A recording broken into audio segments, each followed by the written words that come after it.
മലയാള ഭാഷയിൽ ദ്വയാർത്ഥങ്ങൾക്കാണ് പ്രാധാന്യം എന്ന് തോന്നുന്നു. മലയാള ഭാഷയുടെ പിതാവ് എഴുതി വച്ചിരിക്കുന്ന നിർവചനം അല്ലല്ലോ ഇപ്പോൾ കോടതി പോലും പരിശോധിക്കുന്നത്. കണ്ടവരും കേട്ടവരും പറയുന്ന വാക്കുകളാണ് മലയാള ഭാഷയുടെ അർത്ഥം എന്ന് പറയുമ്പോൾ നമ്മൾ ലജ്ജിക്കണം. ഒരു വാക്ക് ഒരാൾ ഉപയോഗിച്ചാൽ ആ വാക്ക് ദ്വയാർത്ഥമാണെന്ന് സ്ഥിരീകരിക്കാൻ കോടതികൾക്ക് കഴിയണം. ദ്വയാർത്ഥം ചിന്തിക്കുന്നവരുടെ മനസ്സിൽ ആയതുകൊണ്ട് അതിന് നിയമസാധ്യതയില്ല. കോടതി എന്നുള്ളത് ഒരു വ്യക്തിയുടെ മനസ്സിലെ ചിന്തയുടെ വിധിയെഴുത്ത് അല്ലല്ലോ. മലയാള പദത്തിന് അതുകൊണ്ട് തന്നെ കോടതിയിൽ ഒരു വ്യക്തിയുടെ മനസ്സിലെ ചിന്തയുടെ വിധിയെഴുത്ത് നടത്താൻ പറ്റുമോ? അങ്ങനെ നടത്തിയാൽ തന്നെ അത് തെറ്റുമല്ലേ? പിന്നെ വിധിന്യായത്തിൽ ഇത്തരം വാക്കുകൾക്ക് നിഘണ്ടുവിലോ നിയമത്തിലോ കാണിച്ചു തന്നാൽ മാത്രമേ ഇത്തരം വിധികൾ ശരിയായ അർത്ഥത്തിൽ എടുക്കാൻ കഴിയുകയുള്ളൂ. മലയാള ഭാഷയിലെ ഓരോ വാക്കിനും ദ്വയാർത്ഥങ്ങൾ ഉണ്ടെന്ന് ഡിജിറ്റലായി പ്രോസിക്യൂഷൻ നൽകേണ്ടി വരും കേസ് വിജയിക്കാൻ.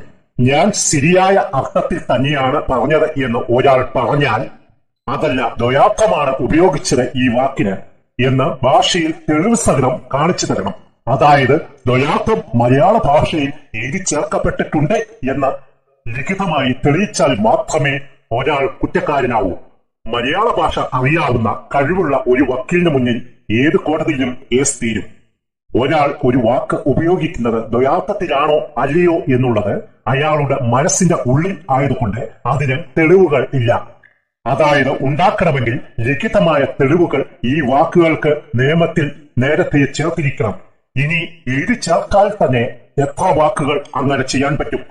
അങ്ങനെ ചെയ്താൽ രാഷ്ട്രീയക്കാർ ആയിരിക്കും ഏറ്റവും കൂടുതൽ കുടുങ്ങുക.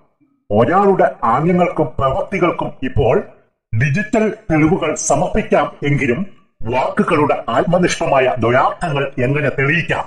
അങ്ങനെ തെളിയിച്ചു എന്ന് പറയുന്നതിൽ എന്താണ് യുക്തി? കുന്തിക്ക് ദ്വയാർത്ഥം നിശ്ചയിക്കുന്നവർ വെടിവഴിപാടിനും ഭരണിക്കും കുടത്തിനും തവിക്കും പാത്രത്തിനും മുട്ടയ്ക്കും പഴത്തിനും ചക്കയ്ക്കുമൊക്കെ ദ്വയാർത്ഥം പറയുമല്ലോ. ആ മഹതി വിധവയായത് അവരുടെ വിധി എന്ന് പറഞ്ഞ മണിയാശാൻ ഒരു സ്ത്രീ വിധവയായത് അവരുടെ വിധി ആണെന്ന് ദ്വയാർത്ഥമില്ലാതെ ആക്ഷേപിക്കുന്ന നാട്ടിലല്ലേ നമ്മൾ?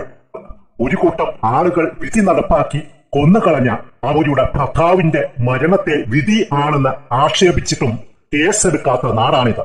അപ്പോൾ നാടൻ ശൈലിയിൽ മണിയാശാൻ പറഞ്ഞത് ആണെന്ന് പുകറ്റിപ്പാടാൻ മാലോകരും.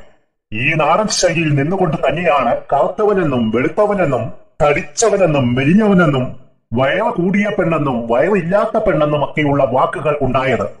ഇപ്പോഴിതാ ഈ വാക്കുകൾ ഉപയോഗിച്ചാൽ കോടതി ശിക്ഷ പ്രഖ്യാപിക്കുമെന്ന് പറഞ്ഞിരിക്കുന്നു. ഇനി മുതൽ മൊട്ടയെന്നും കഷണ്ടിക്കാരനെന്നും വിളിച്ചാൽ വലിയ കേസാണ്. ഒരാളുടെ ബോഡി ഷേപ്പിനെ വർണ്ണിച്ചാൽ കേസ് എടുക്കുന്ന കാലം.